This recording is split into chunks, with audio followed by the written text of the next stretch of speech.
समाज को ये भी बताना है कि वो लोग चाहते हैं कि हम ग्वालियर जाकर विरोध दर्ज करें जिससे ये प्रतिभा को रोक सके। यहाँ के चीफ जस्टिस ने आदेश दिया है, भारत का चीफ जस्टिस अपने में एक वैल्यू रखता है। और एक वकील ये कहता है दिल्ली में बैठ करके, यहाँ का वकील दिल्ली आकर ये कहता है कि एक दलित चीफ जस्टिस ने आदेश दिया है प्रतिभा लगाने का। चीफ जस्टिस होता है, होती है, दलित होता है, पिछड़ा होता है, मुसलमान होता है।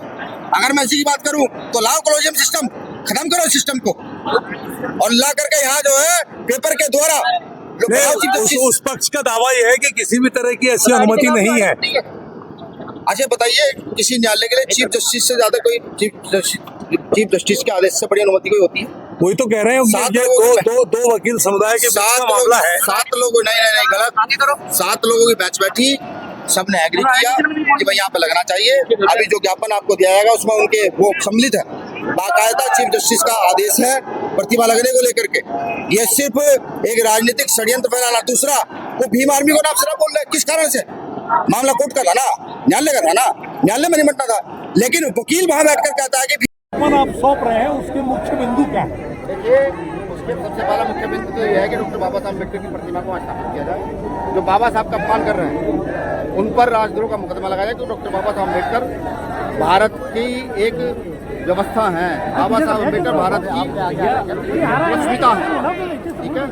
और जो अनाप शराब बोल रहे हैं उनका लाइसेंस रद्द किया जाए और ऐसे तमाम बिंदु उसमें जो आपको दिए जाए। अच्छा, BN राव साहब को संविधान निर्माता बनाने के लिए एक नई बहस चल रही है, क्या लगता है आपको? क्योंकि उसमें ऐसा कह रहे हैं कि अम्बेडकर साहब ने भी श्रेय दिया था। संविधान सभा में जितने भी सब साथी थे, मैं हृदय गर्व का आभार व्यक्त करता हूँ, सब लोग उसमें थे, सब लोग संघर्ष किया। BN राव जी का नाम मैंने अभी सुना है, मैं अभी उनको जाकर पढ़ूंगा, मैं बिना पढ़े उनके विषय में कुछ बताऊंगा। ओके, लेकिन ये कहने देना कि BN राव जी संविधान निर्माता है, ये मुझे लगता है।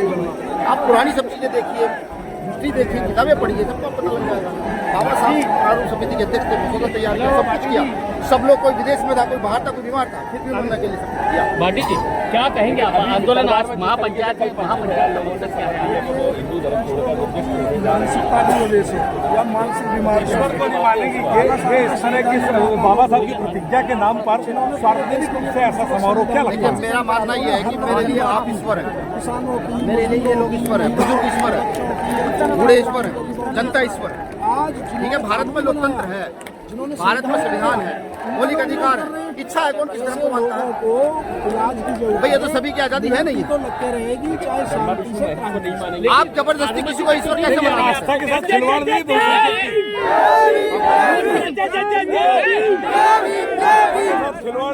मैं ये कह रहा हूँ कि आप जबरदस्ती भगवान किसी को मना सकते हैं क्या? मान के चलिए आपकी इच्छा नहीं है किसी के अंदर किसी को भगवान मानने। आप इस आयोजन को कितना सही मानते हैं? देखिए, संविधान ये कहता है, मौलिक अधिकार ये कहता है, जिसकी जो इच्छा है वो धर्म को मान सकता है। यहाँ सबके लिए बराबरी है और मैं सभी धर्मों का सम्मान करता हूँ। एक तरफा इतने धर्म को मानने वाले को सबका सम्मान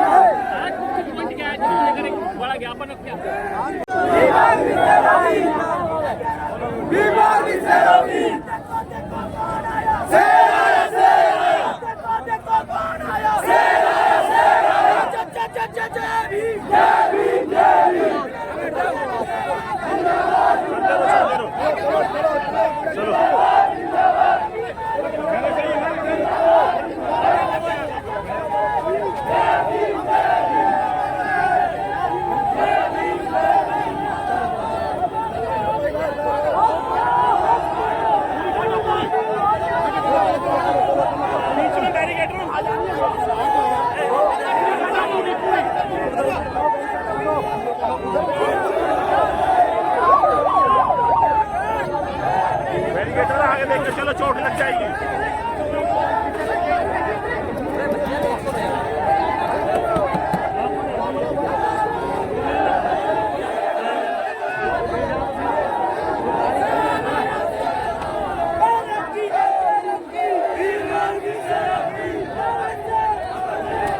आप देख सकते हैं पूरा हुजूम यहाँ पर भीम आर्मी के लोगों का पहुँच चुका है। ये सीधी तस्वीर है, इस समय हम ग्वालियर से आप तक पहुँचा रहे हैं, जहाँ पर भीम आर्मी के राष्ट्रीय अध्यक्ष विनय रतन सिंह जी भी पहुँच चुके हैं। देख सकते हैं बाबा साहब की मूर्ति लेकर, और उनके साथ में रविंद्र भाटी जी हैं।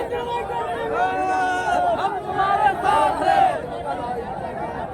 हम तुम्हारे साथ हैं।